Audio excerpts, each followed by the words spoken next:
What is up, wrestling fans? This is Kayfabe Chronicles, and I am your host, JP. Well, it is Sunday night. It is 8 p.m. Central Time, so it is time for our weekly live stream. With all the craziness heading into Hall of Fame season and WrestleMania 35 so far, lots has been already put out. What the heck do I think about all this? I'm going to let you know right now.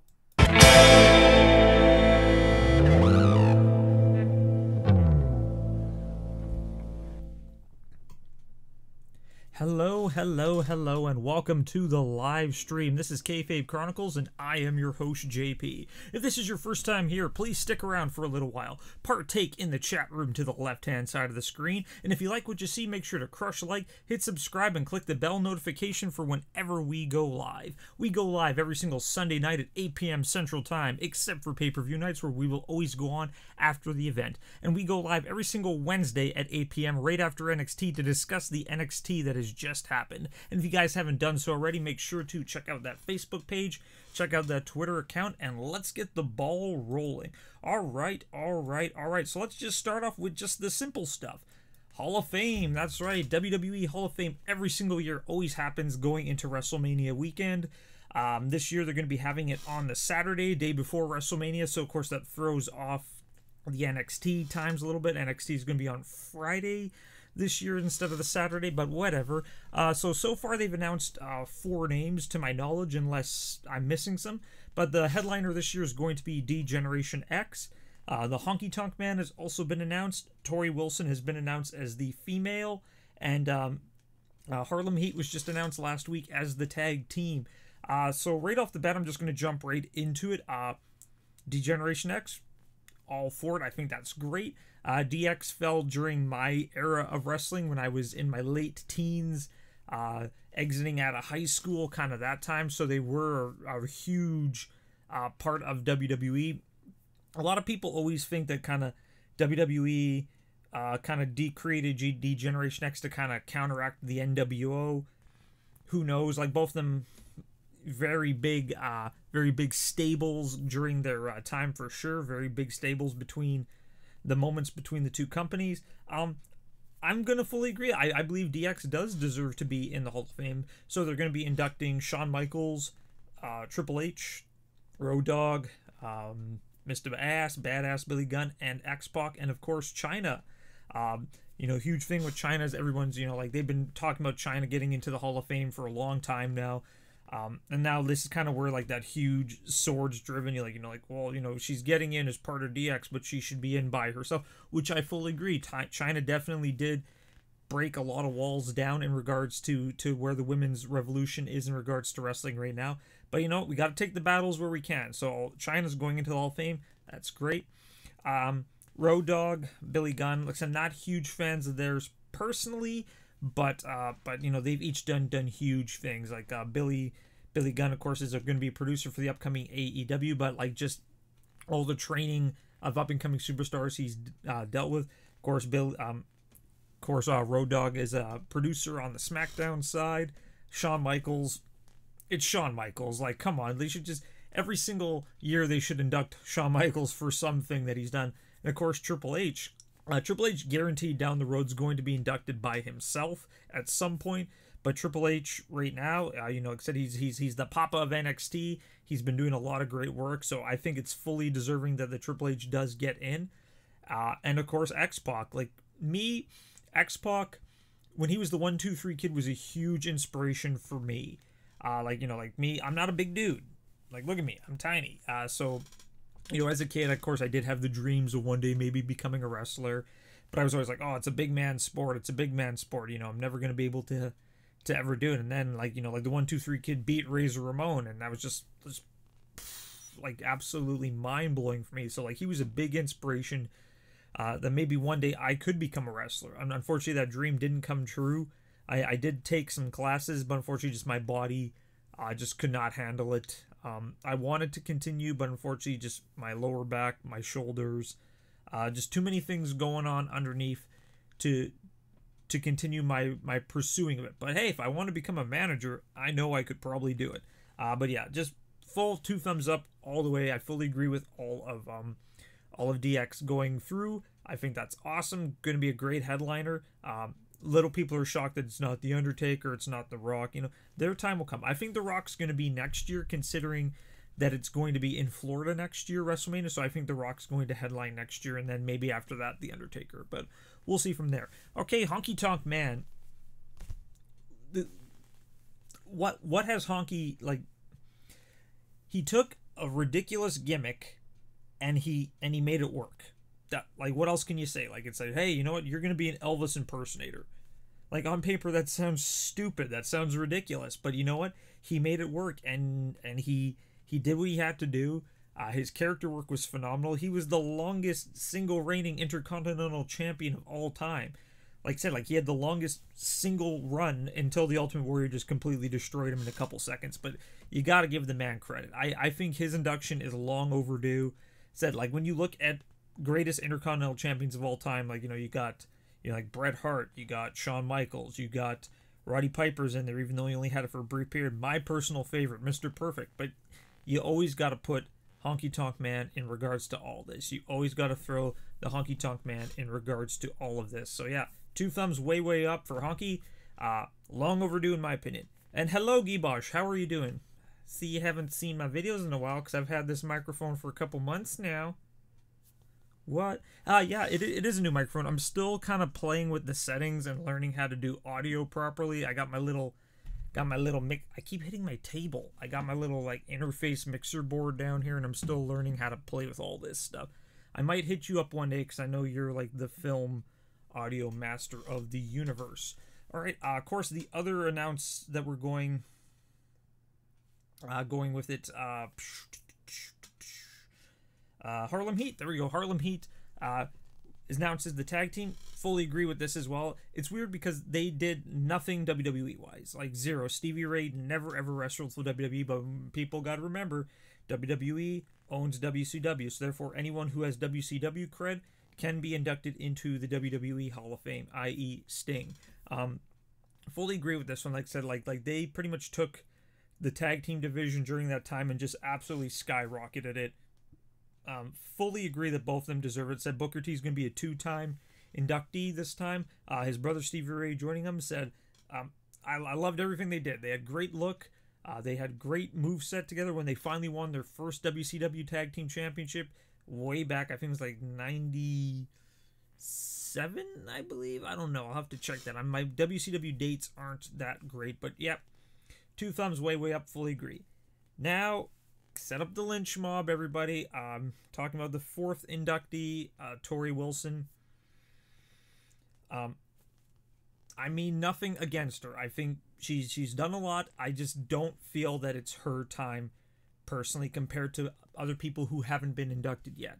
Like when you look at some of the accolades she's had, 0 championships. She never ever won any of the championships the WWE had to offer.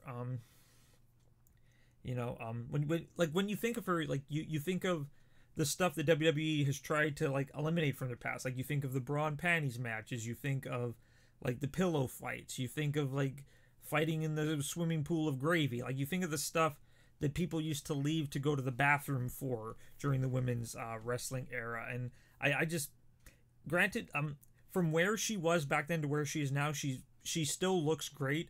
She does a lot, like, you know, like training people. She's a fitness personal trainer. Like I said, like she's done a lot, and like she had a very outstanding career. It just, when you look at some of the other wrestlers, female wrestlers who aren't in the Hall of Fame, like I said, like Chyna, Miss Elizabeth as a manager, Molly Holly, Victoria, like all these other people who stamped something into the women's industry before Tori Wilson, and I just don't feel like that it's Tori's time yet, personally. Granted, down the road she could, but just right now, I just feel like there was other choices ahead of her that made a lot more sense. But like I said, I don't hate Tori Wilson. I enjoy everything that she's done. I think she's working wonders with what she's doing right now. Just when you look at just the accolades, there's just other ballots that deserve to be in there. Okay, I said it. Don't shoot the messenger. Don't shoot the messenger. So it still shows like what other kind of nominees are we going to have this year. I mean, like, you know, like they still have to induct possibly a manager. They still have to induct a couple like the legendary wing. They still have to maybe do a celebrity. They have to do someone who's most likely passed away by now. Like, there's still a couple other options that are going out there, and I'm looking forward to seeing what they're going on so far. But as of right now, I think the Hall of Fame is going really great at the moment. All right, so let's jump right into Wrestlemania. Yeah. So far the card is really shaping up. It's a very interesting card for sure right now. Let's look at some of the matches that we already have going on. Where did I put that card? There we go. All right, boom. Okay, so the matches that have already been announced. So of course we got this men's the Universal Championship. We got Brock Lesnar taking on Seth Rollins. We got the three-way for the Raw Women's Championship. Becky Lynch taking on Ronda Rousey, taking on Charlotte Flair. We got Triple H taking on Batista. We got Shane McMahon taking on The Miz. We got AJ Styles taking on Randy Orton. And, of course, we got Kurt Angle in his retirement match taking on an unknown opponent. So I'm just going to kind of shoot the crap with some of these matches already. I dig Triple H and Batista. I think that's going to be really fun to watch. I like AJ and Randy Orton. I think both of them have really good chemistry. And it's kind of, since neither of them have anything that they're doing right now, this one kind of makes sense. I know that they have potential to put on a really good match. Shane versus Miz, we knew it was going to happen. Did we want it to happen? No. And that's about it. That match just really seems really weird to me for sure. But let's jump into the entire Kurt Angle aspect. So it was announced on Monday Night Raw last week that Kurt Angle will be retiring going into WrestleMania 35 will be his final match. So now everybody's throwing just all these crazy names out there of who his possible opponent can be. And you are correct, Ronda Rousey is Sonya Blade, and she actually wrestled in Sonya Blade attire at the last pay-per-view, which made little to no sense. But whatever. No, it wasn't the last pay-per-view. It was the one before that. The one where she just like decimated Ruby Riott, and yeah, whatever. That one was horrible. But yes, Kurt Angle. Everyone's saying who his opponent's going to be, and really, in my opinion, there's only one choice for this, and I just feel that it has to be John Cena. Like, you got to look at the history between these two. Like, John Cena's debut match in WWE on television was against Kurt Angle, and he put on one hell of a match. So it just makes total sense that a debuting John Cena would also be the person to retire Kurt Angle all those years later. John Cena has no match going into WrestleMania right now, so there you go. Boom. Boom. This match has potential to just completely tear down the house. Two old dudes just kicking the crap out of each other. So yeah, if I was to pick who I think Kurt Angle should fight, right here. It has to be John Cena. Just saying it right now. I'm just looking forward to seeing how they can build this. But yeah, some of the other matches, like I said, we already talked about. You know, so you got the main event, Seth Rollins and Brock Lesnar. There's talk that they might try to fit Roman Reigns in there somehow. I don't think they will. I think Roman's going to start a program with Drew McIntyre starting this week. I think that would be the better match. Just give Seth his moment. Just give Seth his WrestleMania moment. But while all of this is going on, let's just talk about the storyline that they've completely just made no sense with. Is, of course, Becky taking on Ronda, taking on Charlotte. We all knew that this was going to be a triple threat eventually, and I'm all for it being a triple threat. I think it being a triple threat is absolutely phenomenal. It's just the route that they've taken to create it as a triple threat makes little to no freaking sense whatsoever. So if you guys know, Becky Lynch won the Royal Rumble. Very next day on Monday Night Raw, she challenged Ronda Rousey for the championship. And then she just kind of went around, started doing her thing.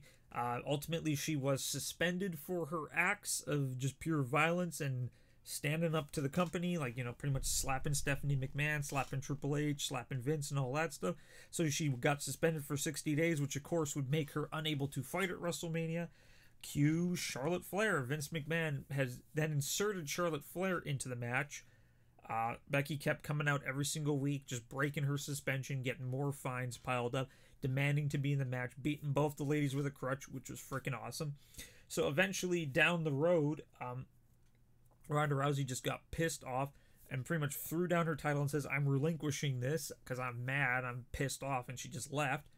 So then what did they do? So then they were going to have a match between Becky Lynch, whose suspension got lifted because of that, to take on Charlotte Flair, where the winner would become the new champion. Yay. And then Ronda Rousey comes in and says, hey, I never relinquished the title. I don't care what happens. These two fight, and then the winner will fight me at WrestleMania. What they should have done, without even doing all of this, was not have Ronda Rousey come back out. Just have her relinquish the title, walk away. So then in the match between Becky Lynch and Charlotte, Ronda Rousey comes out, beats them up, gets the match thrown out. So now the title's 100% vacated. Then you have your triple threat. But no, what happens? Ronda Rousey comes down, interferes, so Becky Lynch wins due to disqualification and is now entered into this triple threat match, which doesn't make any logical sense, because why would a wrestler purposely turn their match into a triple threat? Like, it just, you've now, like, I get it, I'm badass, I want to beat, like, that's her reason, is that she's so badass that she wants to fight both of them. No one in their right mind would freaking do that. That doesn't make any sense. And then this last week on Monday Night Raw, Ronda Rousey's doing her whole I'm mad, I'm angry phase, which makes sense because she's technically the bad guy in all this. And out of nowhere, Dana Brooke comes down. Dana Brooke, like, I haven't seen Dana Brooke in forever, and she gave a pretty decent promo in regards to her being mad at Ronda Rousey, because right now Ronda Rousey's kind of crapping all over WWE, letting everybody know that it's fake, because, you know, heaven forbid wrestling fans don't know it's fake. And she just said, like, how dare you crap on my profession? And then Ronda Rousey just proceeded to just kick the living crap out of her. So today it was actually announced that tomorrow on Monday Night Raw, the World Championship match is going to be Dana Brooke taking on Ronda Rousey, which I think is great if WWE takes it, like, handles it the correct way. Yes, in reality, we know Dana Brooke has no chance of beating Ronda Rousey. Let's just cut the crap. She's going to lose. Okay, let's just push that aside. But what I really want to see is WWE actually use this match correctly. Actually give it some time to stew. Don't just have Ronda Rousey just beat up Dana Brooke, because all of Ronda Rousey's matches lately have just been her just decimating the entire Raw Women's division in seconds. Every single person she fights, she beats in mere seconds, which is great. But, like, I really want to see Dana Brooke actually get an opportunity. Dana Brooke, for the past few years, has essentially been enhancement talent. She's been a joke to a lot of people. Every match she's in, she usually gets her butt handed to her in a couple seconds. So why not change it up? Why not let's see what Dana Brooke can actually do for once? Like, I don't know if you guys remember, but in the last Royal Rumble that happened, Dana Brooke was actually one of the better performers in the match. Seriously, go back and watch it. Compared to where she was in the previous Royal Rumble, where she got eliminated pretty quick, she actually did a lot of great stuff in this match, and she technically almost eliminated Casey Catanzaro. Remember when she threw Casey over the ropes and Casey's feet didn't land? Like, technically, that was all Dana Brooke. Dana Brooke looked great in the Royal Rumble. She was actually very dominant for a good chunk of it until she ultimately got thrown out.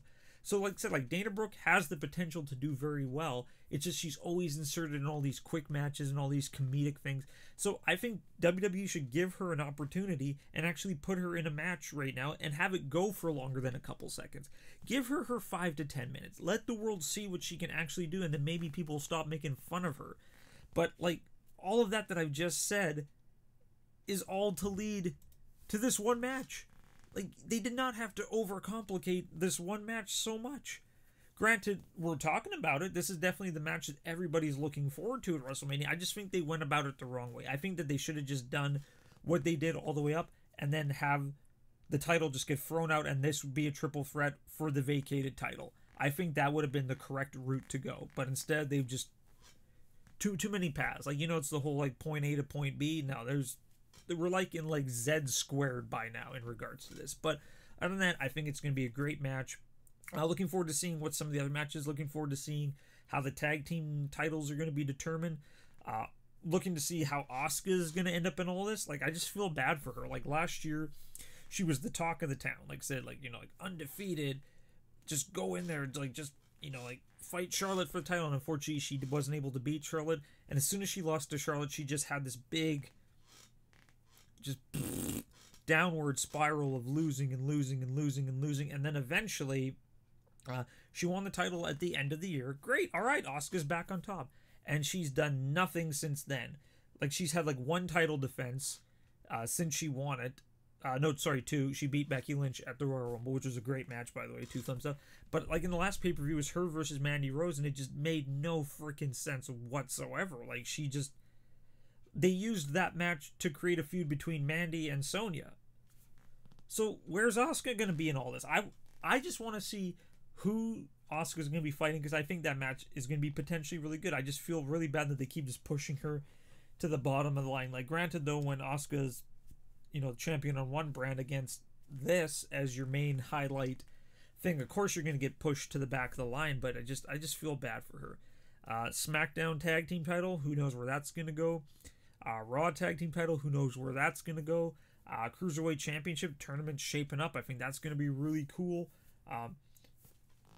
So much stuff going on with WrestleMania. WrestleMania is always the longest event. It actually starts tomorrow, and it will be done at the date. It'll be finished early April. But yeah, they're going to start recording tomorrow, because it's usually about a 6-week pay-per-view is how long I believe it normally is. But whatever, that's just me. So yeah, so far we got a couple matches. Really confusing, but I'm really looking forward to this match for sure. Okay, that is all from me for today. What do you guys think about the Hall of Fame and WrestleMania 35 so far? Let me know in that comment section below. As always, if you guys like what you see, make sure to crush like, hit subscribe, and click the bell notification for whenever we go live. We go live every single Sunday night at 8 p.m. Central Time, except for pay-per-view nights, where you guessed it, we will always go on after the pay-per-view. And of course, we go live every single Wednesday right after NXT to discuss the NXT event that has just wrapped up. And holy crap, NXT is looking good so far. NXT is looking good so far. Tommaso Ciampa is out with the injury, so where's that title gonna go? Who the heck knows? And as always, check out that Facebook page. Check out that Twitter account. As always, you guys are the reason for the season. You guys are the reason why I do this. So please make sure to spread the love of the channel. That's right. We are sitting at almost 145 subscribers, and it is our goal to get to 150 by WrestleMania. As always, this is JP from Kayfabe Chronicles. You have yourselves a wonderful night, and I'll see you guys next time.